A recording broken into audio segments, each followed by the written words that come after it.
Seigneur. Esprit de liberté, passe dans nos cœurs. Esprit de vérité, prise du Seigneur. Esprit de liberté, passe dans nos cœurs.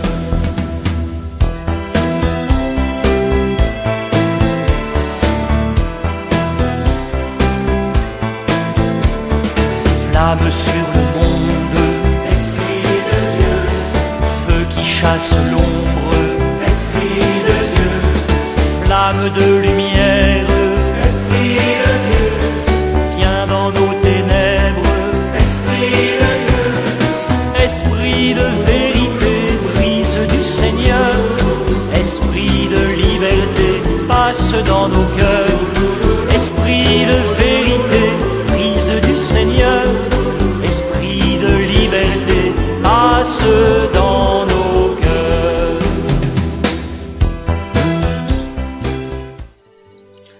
Chers frères et sœurs en Jésus-Christ, bonjour et merci de nous accueillir chez vous. Au long de ce temps de Pâques, nous célébrons le Christ ressuscité, vainqueur de la mort et du péché. La haine et la violence des hommes n'ont pas eu de prise sur lui. C'est l'amour qui a triomphé. Aujourd'hui, nous entendons des témoignages qui nous parlent de lui. Pour les apôtres, Jésus était mort. Il n'y avait pas d'espérance possible. Et voilà qu'au premier jour de la semaine, il les rejoint. Pour eux, c'est le commencement d'une grande aventure. C'est à toi que revient la louange, éternel Dieu pour l'éternité. C'est à toi que revient la louange, éternel Dieu pour l'éternité. C'est à toi que revient la louange, éternel Dieu pour l'éternité. C'est à toi que revient la louange, éternel Dieu pour l'éternité.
C'est Pierre qui vient de guérir un infirme de naissance. Il s'adresse à la foule stupéfaite de ce qui vient de se passer.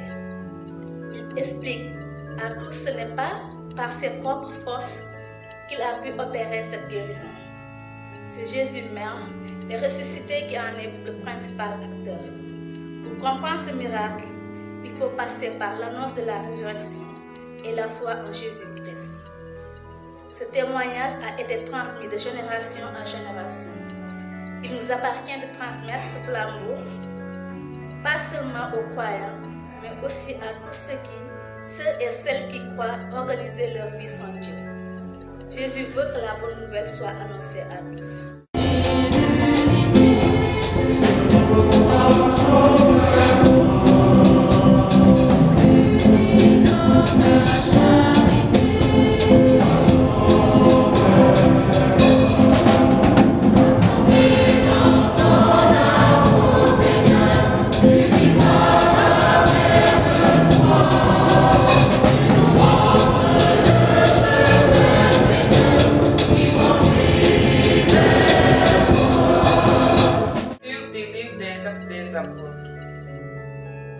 Ces jours-là, devant le peuple, Pierre prit la parole. Homme d'Israël, Dieu d'Abraham, d'Isaac et de Jacob, Dieu de nos pères, a glorifié son serviteur Jésus.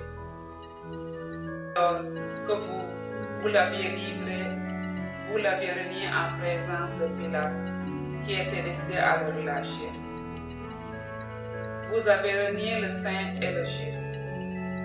Vous avez demandé qu'on vous accorde la grâce d'un meurtrier. Vous avez tué le prince de la vie, lui que Dieu a ressuscité d'entre les morts. Nous en sommes témoins. D'ailleurs, frères, je sais bien que vous avez agi dans l'ignorance, vous et vos chefs. Et Dieu a ainsi accompli ce qu'il avait d'avance annoncé par la bouche de tous les prophètes. Le Christ, son Messie, souffrirait. Convertissez-vous donc et tournez-vous vers Dieu, que vos péchés soient effacés. Parole du Seigneur.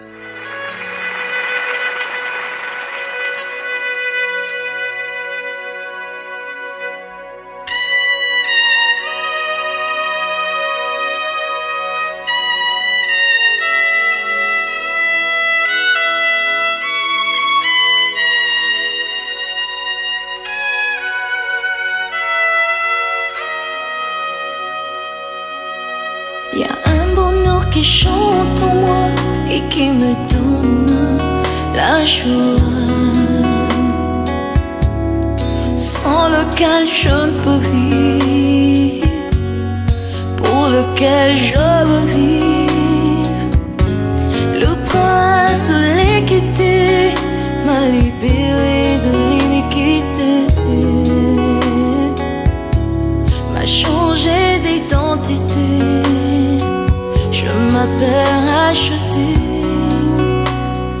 Où irai-je encore loin de toi, celui qu'on appelle Emmanuel, mon bonheur et ma joie, mon tout,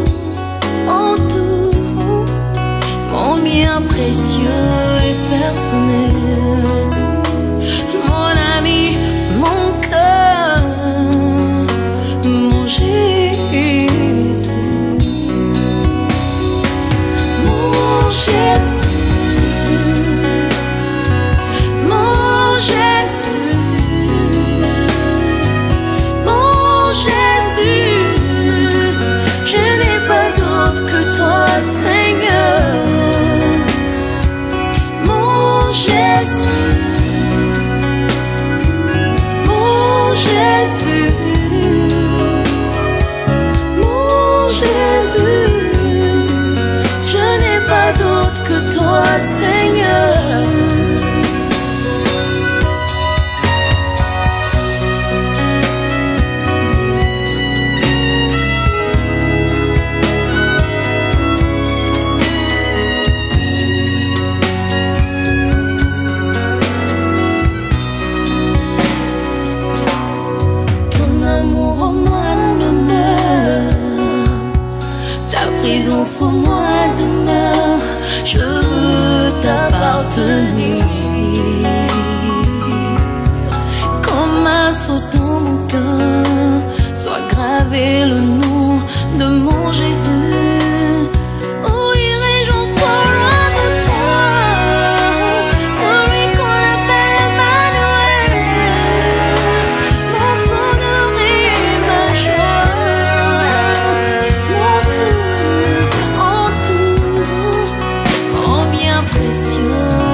La résurrection et l'exaltation de Jésus ont une richesse extraordinaire pour les croyants. Saint Jean nous exhorte à ne pas pécher. Ce péché qu'il dénonce, c'est quand nous vivons en dehors de l'amour de Dieu. Mais avec Jésus, il n'y a pas de situation désespérée. Il est notre avocat, notre défenseur. En lui, le monde est réconcilié. Il devient proche de Dieu. Voilà une bonne nouvelle de la plus haute importance.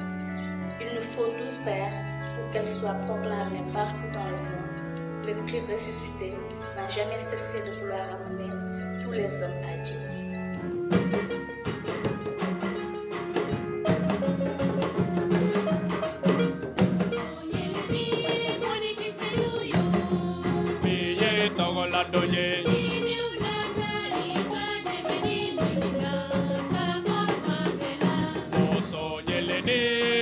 Kisenoyo Ideo nana ika demeni yinina Kabo fambela Moso nyeleni Moni kisenoyo Miye kitogola doye Ideo nana ika demeni yinina Kabo fambela Moso nyeleni Moni kisenoyo Miye kitogola doye Ideo nana ika demeni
Lecture de la première lettre de Saint Jean.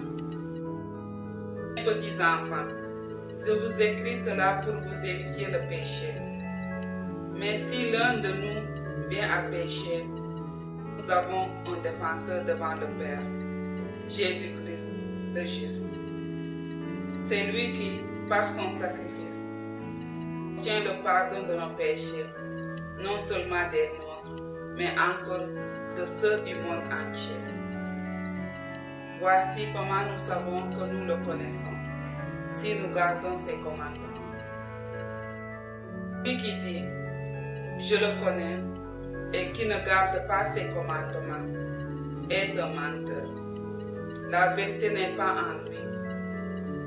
En celui qui garde sa parole, l'amour de Dieu atteint vraiment la perfection. Parole du Seigneur.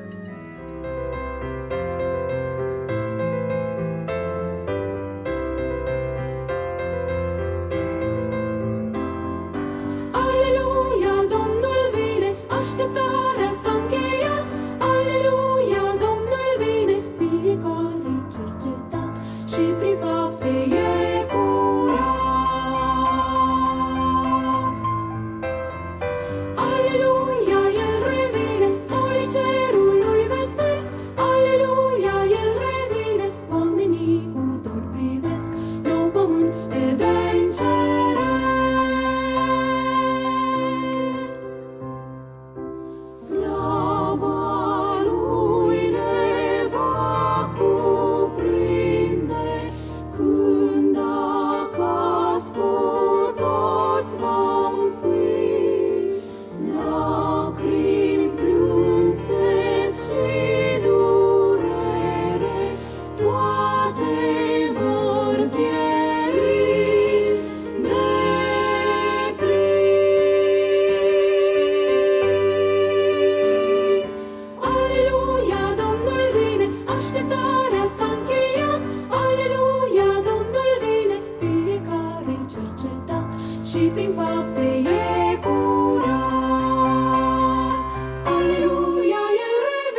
Les disciples qui rentraient d'Emmaüs racontaient aux 11 apôtres et à leurs compagnons ce qui s'était passé sur la route et comment ils avaient reconnu le Seigneur quand il avait rompu le pain. Comme ils en parlaient encore, lui-même était là au milieu d'eux et il leur dit « La paix soit avec vous ». Frappés de stupeur et de crainte, ils croyaient voir un esprit. Jésus leur dit « Pourquoi êtes-vous bouleversés? Et pourquoi ces pensées qui surgissent en vous? Voyez mes mains et mes pieds, c'est bien moi. Touchez-moi, regardez. Un esprit n'a pas de chair ni d'os, et vous constatez que j'en ai. » Après cette parole, il leur montra ses mains et ses pieds. Dans leur joie, ils n'osaient pas encore y croire, et restaient saisis d'étonnement. Jésus leur dit « Avez-vous ici quelque chose à manger ?» Ils lui offrirent un morceau de poisson grillé. Il le prit et le mangea devant eux. Puis il déclara « Rappelez-vous les paroles que je vous ai dites quand j'étais encore avec vous. Il fallait que s'accomplisse tout ce qui a été écrit de moi dans la loi de Moïse, les prophètes et les psaumes. » Alors, il leur ouvrit l'esprit à l'intelligence des Écritures. Il conclut « C'est bien ce qui était annoncé par l'Écriture. Les souffrances du Messie, sa résurrection d'entre les morts le 3e jour, et la conversion proclamée en son nom pour le pardon des péchés à toutes les nations, en commençant par Jérusalem. C'est vous qui en êtes les témoins. »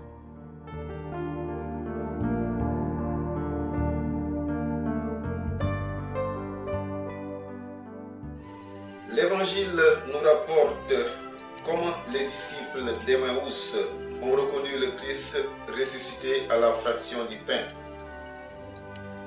Ils repartent aussitôt à Jérusalem, à 2 heures de marche, pour annoncer la bonne nouvelle aux disciples.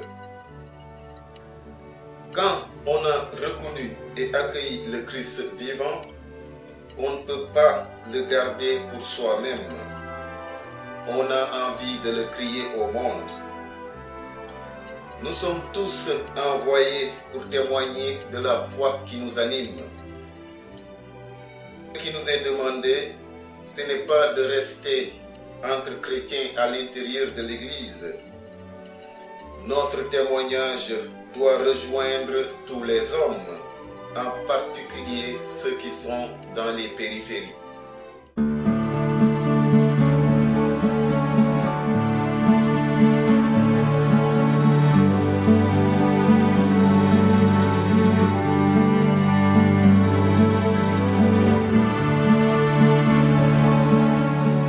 Alors mes amis, nous sommes toujours dans le temps pascal et notre première lecture est tirée du livre des Actes des Apôtres.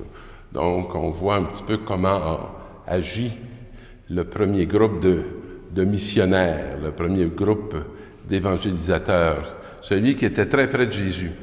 Et là c'est Pierre qui prend la parole. Moi je suis toujours impressionné de voir ce pécheur qui avait plus, je dirais, de complicité avec les poissons qu'avec les humains, tout à coup se mettre debout et prendre la parole avec solidité. Et il lui dit « Homme d'Israël, le Dieu d'Abraham, d'Isaac et de Jacob, le Dieu de nos pères, a donné sa gloire à son serviteur Jésus. » Voilà. Alors j'aimerais m'arrêter juste sur cette introduction, parce qu'elle nous dit déjà combien ce Dieu est un Dieu de relation. Il se réfère, ou on le réfère, à des liens très précis qui ont été nommés un à un. La foi d'Israël n'est pas d'abord un code, elle est une expérience vécue par des personnes très concrètes qui sont nos pères. Nous sommes donc de leur descendance, pour dire que nous appartenons à cette alliance, qu'on appartient à cette relation. Ce Dieu-là, vous l'avez livré. Ce Dieu-là, vous l'avez condamné. Ce Dieu-là, vous ne l'avez pas reconnu. Et devant Pilate, qui était d'avis de le relâcher, vous l'aviez rejeté. Nous, habituellement, quand quelqu'un nous rejette, on est porté à faire de même. Et voilà ce qu'il y a d'étonnant en Dieu, c'est qu'on peut le rejeter et il nous choisit. il continue de vouloir venir vers nous. Lui, le saint et le juste, vous l'avez rejeté et vous avez demandé qu'on vous accorde la grâce d'un meurtrier. Encore plus étonnant. On rejette celui qui se livre et qui se donne. On rejette celui qui nous aime et on préfère choisir la violence. Un salut tout à fait humain, tout à fait illusoire, mais nous adhérons plus facilement à ce qui est d'ici qu'à ce qui est de lui, alors que depuis bien des millénaires, on nous en parle et on nous initie. Mais Dieu l'a ressuscité d'entre les morts. C'est le seul que la mort n'a pas gardé captif. Alors pourquoi son chemin devrait-il être pour nous un chemin qu'on questionne, un chemin qu'on hésite à recevoir? Je comprends très bien que l'obéissance n'est jamais ce que l'on choisit à prime abord. Ça demande vraiment une expérience de foi et de solidité pour entrer dans quelque chose qui peut nous apparaître absolument absurde. D'ailleurs, frères, je sais bien que vous avez agi dans l'ignorance. Alors voilà ce qui préoccupe ceux qui apportent la bonne nouvelle. C'est non pas de venir nous condamner, non pas de venir nous accuser, mais venir nous révéler notre ignorance pour nous révéler cette sagesse que eux, qui sont très semblables à nous, qui ont passé par le même chemin que celui dans lequel on peut se retrouver, ont eu la grâce de pouvoir faire l'expérience d'une autre façon d'être. La souffrance du Messie, qui nous interroge tout le temps, qui nous questionne. On a toujours beaucoup de misère à accepter la souffrance. On a toujours peur de la souffrance. On trouve toujours beaucoup plus sage de trouver des chemins qui nous font éviter la souffrance. Que cette souffrance avait été annoncée. Donc, qu'il y avait un salut que pendant des millénaires, on avait parlé et qui avait nommé cette dimension de la libération qui n'économisait pas la souffrance. Donc, cette souffrance reçue dans l'obéissance accomplissait la parole. Convertissez-vous donc et revenez à Dieu pour que vos péchés soient pardonnés. Et je pense que la source de beaucoup de nos souffrances, c'est pas le réel, c'est le péché, qui est très réel.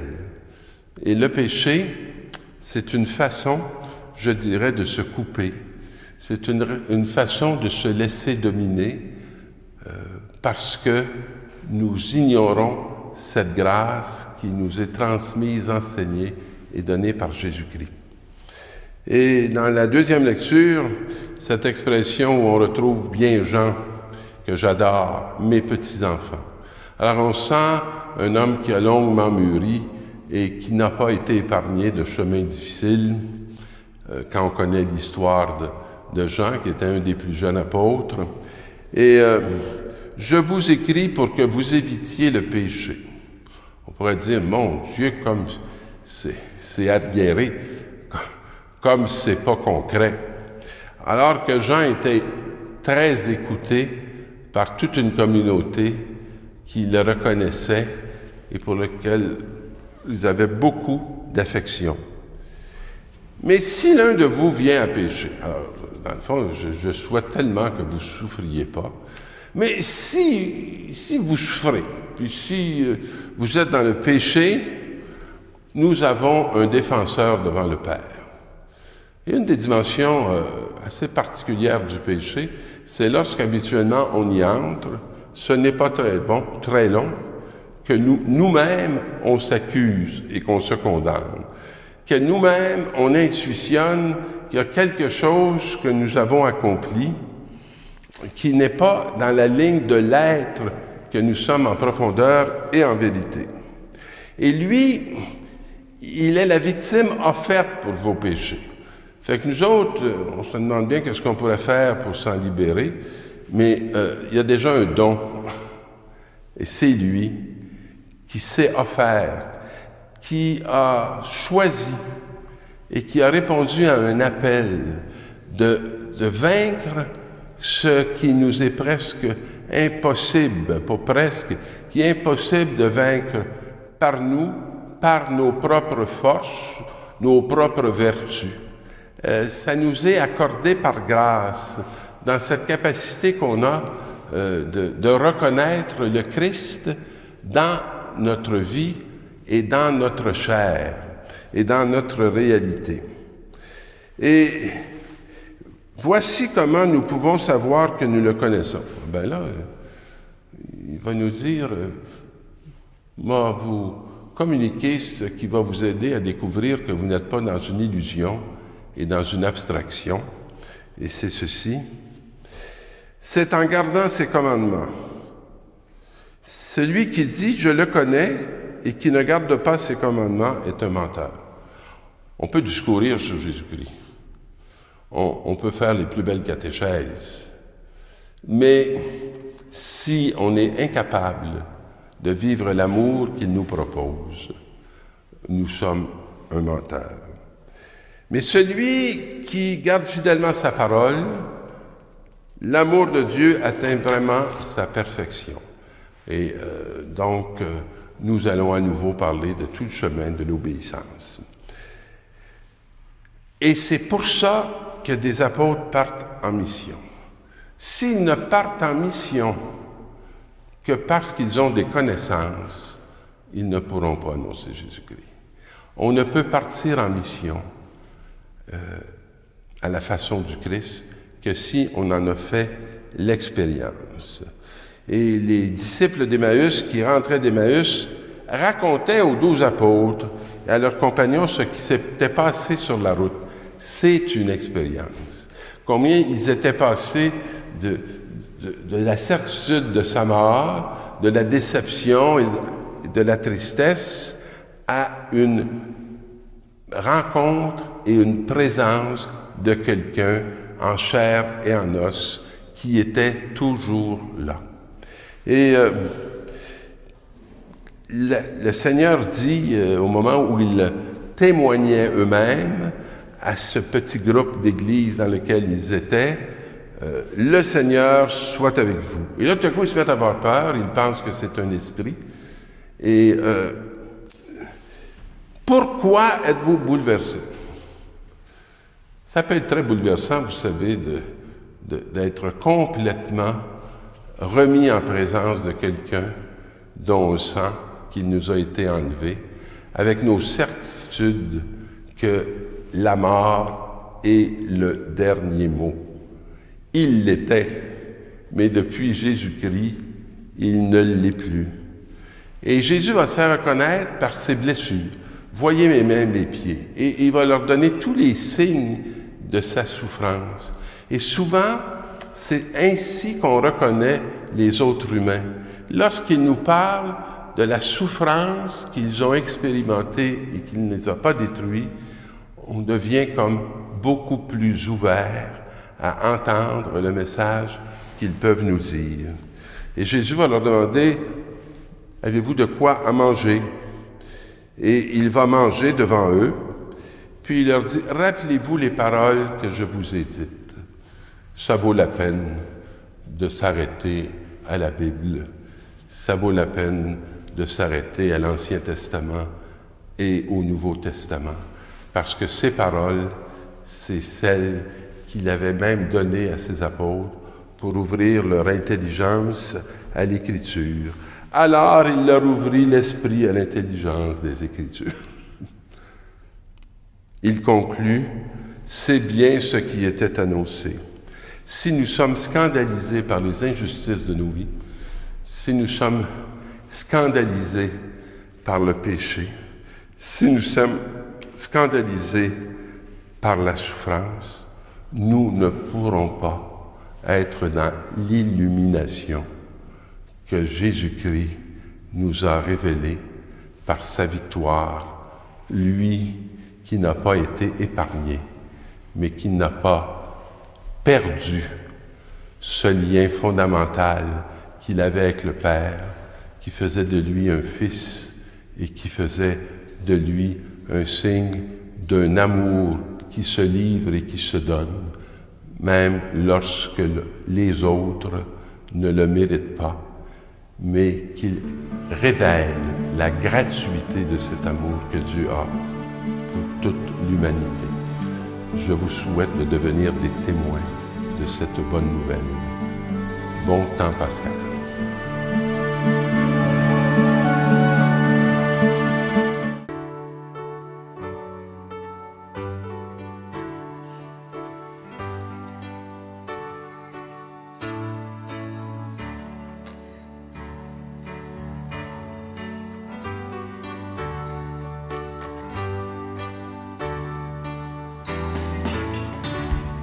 Jesus Christ, you are my life.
Annoncer l'évangile, ce n'est pas seulement proclamer des formules.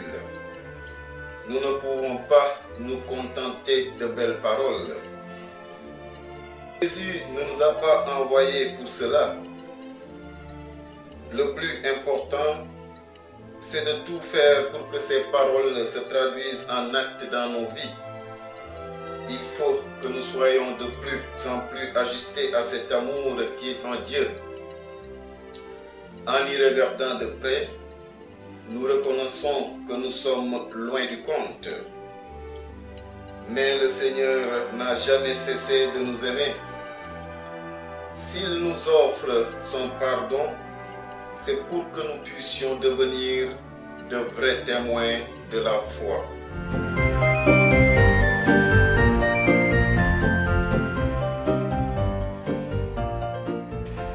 Sœur Claire, c'est le 3e dimanche de Pâques de l'année B. Voilà, et on entend la suite des disciples d'Emmaüs, une des apparitions de Jésus ressuscité à ses disciples, dans Saint Luc, chapitre 24, versets 35 à 48. Alors c'est un texte tout à fait extraordinaire parce qu'en fait il nous rappelle les articles fondamentaux de notre credo et le kérygme. Articles fondamentaux du credo,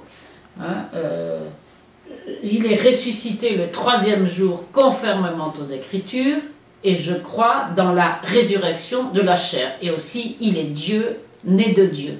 Et puis le kérygme, c'est l'annonce première, Jésus est mort pour nous, il est ressuscité, et il invite toutes les nations à se convertir pour que leurs péchés soient pardonnés. Donc voilà, c'est cet évangile qui nous est proposé en ce 3e dimanche de Pâques. Alors, la divinité de Jésus est réaffirmée d'une manière claire et nette ici. Je vais au verset 39. Alors, 38, les disciples sont troublés, ils voient Jésus, ils ne savent pas si c'est Jésus, ils sont étonnés, ils raisonnent en se disant « ça ne peut pas être lui ». Réponse du Seigneur, « Je suis ». Bon, alors la traduction liturgique a traduit par « c'est moi », ce qui est un peu dommage parce qu'en réalité Jésus leur dit « oui, je suis moi-même ». Je suis, ça veut dire « je suis Dieu, celui qui est apparu à Moïse au buisson ardent ».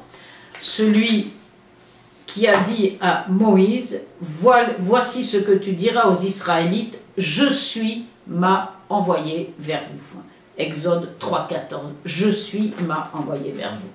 Et dans Saint Jean, le Seigneur, plusieurs fois, avait affirmé clairement sa divinité en présence de ses disciples. Jean 8, 27, quand vous aurez élevé le Fils de l'homme, alors vous saurez que moi, je suis. Et encore, toujours au chapitre 8 de Saint Jean, au verset 57, avant qu'Abraham fût, je suis.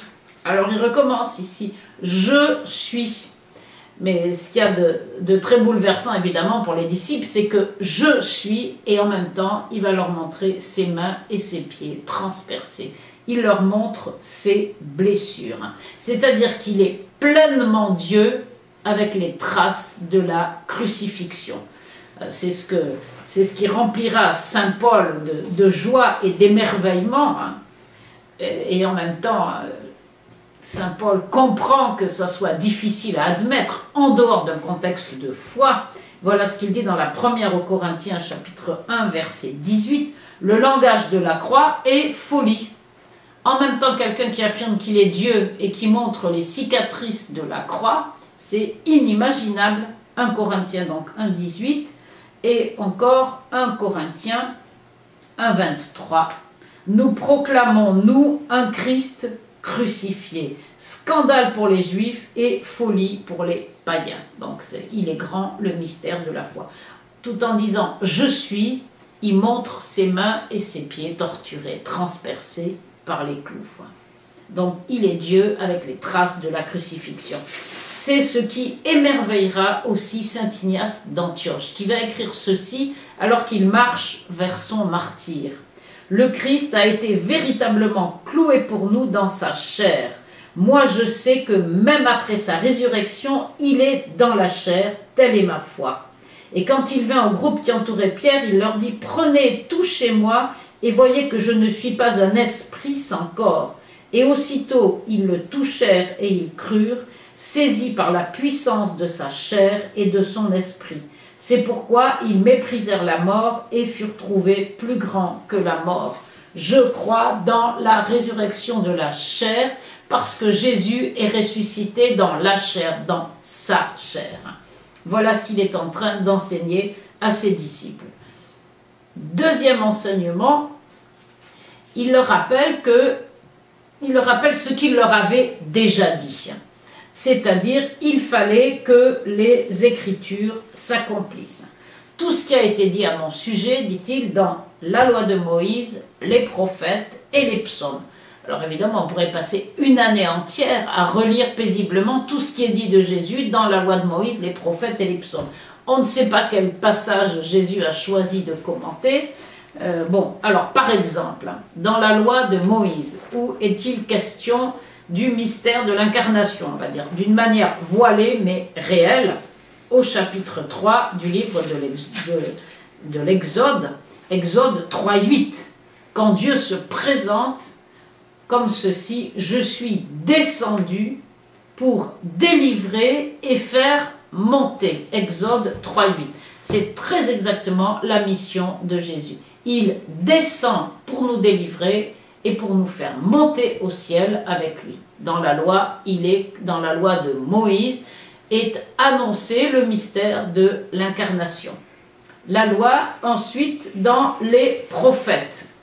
Magnifique passage du chapitre 63 d'Isaïe, qui annonce ceci, dans toutes leurs... Alors Isaïe 63, 9. Dans toutes leurs angoisses, ce n'est pas un messager ou un ange, c'est sa face qui les a sauvés. Qui m'a vu a vu le Père. Jésus est la face de Dieu.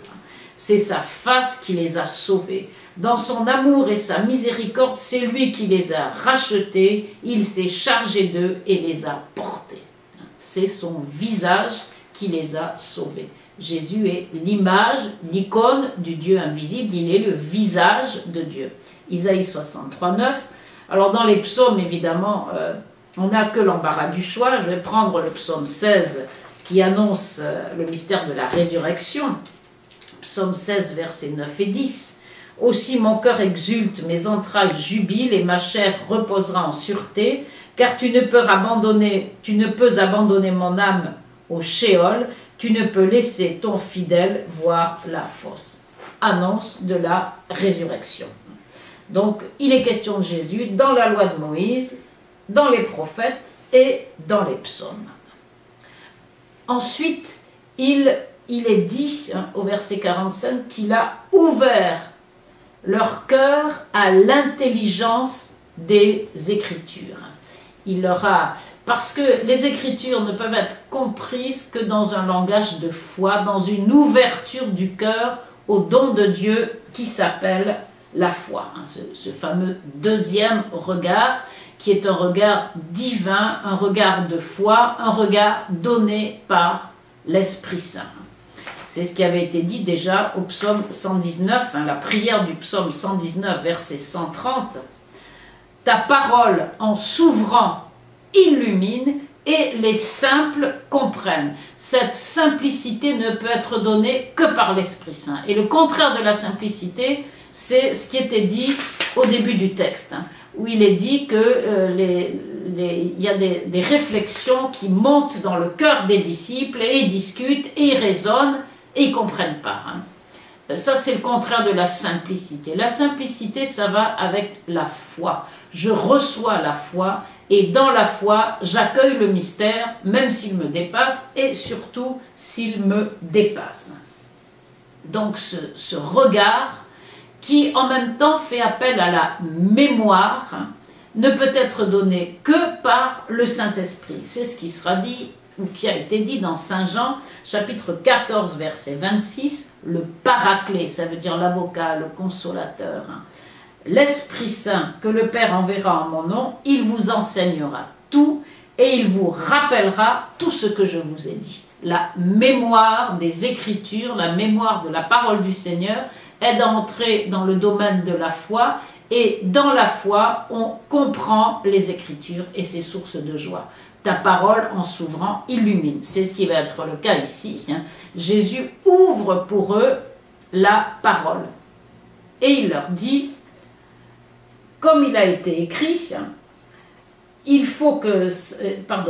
il est écrit que le Christ souffrirait, qu'il ressusciterait d'entre les morts le 3e jour et que la conversion serait proclamée en son nom à toutes les nations. Ça, c'est ce qu'on appelle le kérigme, c'est-à-dire la première annonce. Si on est chrétien, on croit que Jésus est mort, qu'il est ressuscité et qu'il est venu apporter le salut à tous les hommes. C'est ce qu'on appelle le kérigme. Jésus donc leur rafraîchit la mémoire en leur rappelant l'essentiel de la foi qui est la leur.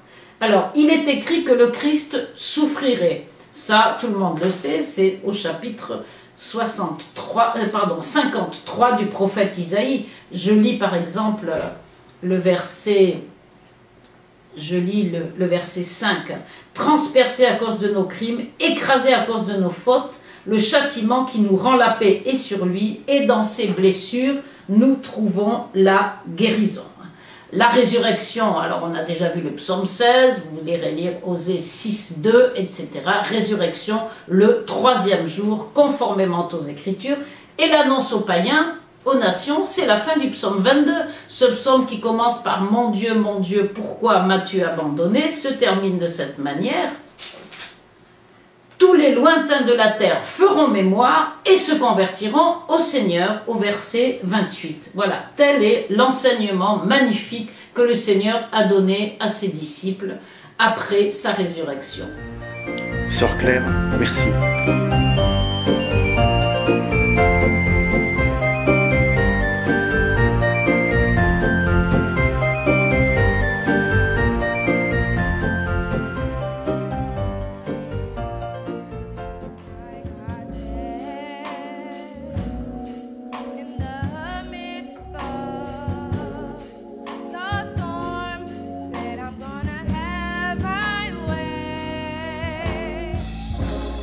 He's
être de vrais messagers du Christ, nous avons besoin d'être complètement imprégnés et habités par sa présence. C'est sa lumière, son amour que nous avons à communiquer au monde d'aujourd'hui. Si nous ne prenons pas le temps de l'accueillir dans notre vie, rien ne se passera. Nous serons comme le sel affadi qui n'est plus bon à rien. L'évangile de ce dimanche nous rappelle que les disciples d'Emmaüs ont vécu deux moments importants. L'accueil de la parole, Moïse et les prophètes, puis la fraction du pain, c'est le nom qui a été donné à l'Eucharistie. C'est là que nous sommes invités à puiser en vue de la mission que le Seigneur nous confie.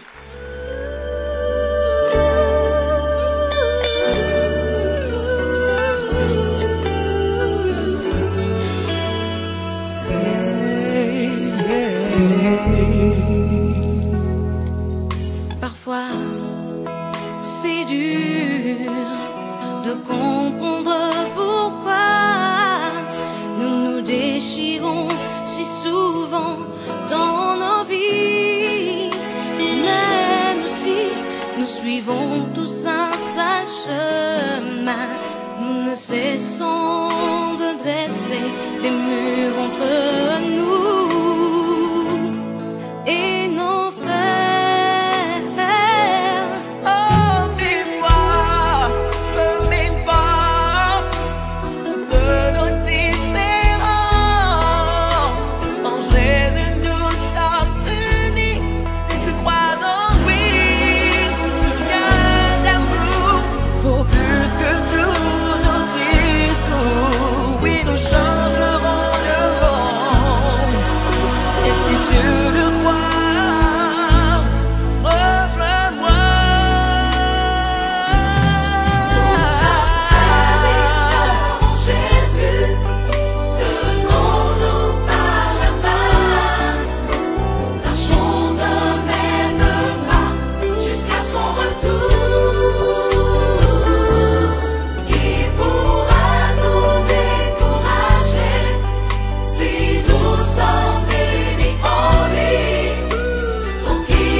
Le jour viendra où nos yeux le verront et nous proclamerons ensemble le même cœur. Jésus est roi, toute la terre l'entendra et le monde entier reconnaîtra.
c'est entrer dans le plan de Dieu.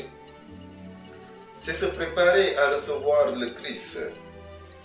Dans certains pays, les chrétiens sont obligés de se cacher pour lire la Bible. À travers l'histoire, certains ont voulu la détruire en la brûlant. D'autres entraient dans les maisons pour la confisquer et la détruire. Mais dans sa fidélité, Dieu veille sur sa parole de sorte que nous l'avons encore aujourd'hui. Profitons de cette chance qui nous est offerte.